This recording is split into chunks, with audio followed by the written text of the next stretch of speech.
Nauwi naman sa kasuhan ang bangayan at sakitan ng dalawang pamilya sa Tondo, Maynila dahil sa away sa parking o paradahan. Balitang hatid ni Emil Sumangil, exclusive.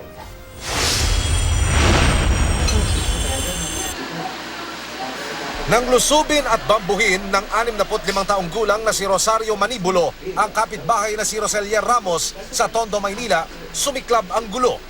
Ang punot dulo ng away, ang umano'y walang humpay na pagpapaalis ni Roselier ng mga motorsiklo ng mga customer ng karinderya ni Rosario.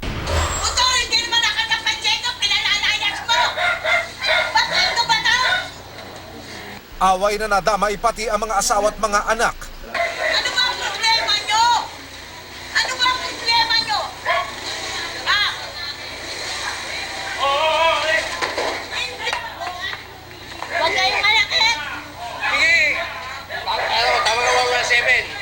Sa video makikitang binato ng almires ng anak ni Rosario si Roselier na kumukuha ng video.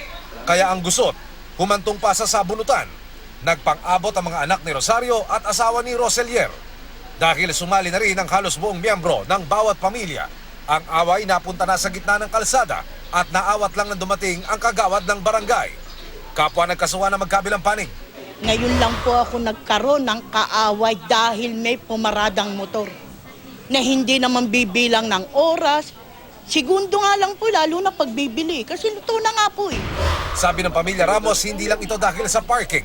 Mga inggitera, ang gaganda naman ng hanap boy, ewan ko kung ano kinaiingit sa amin. Hanggang sa binanggit niya na po yung, kayo yung nagpapatanggal ng saklaan ng anak ko.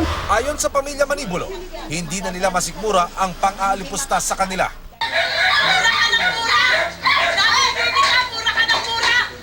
47 years old yung Yolanda Ramos na yan.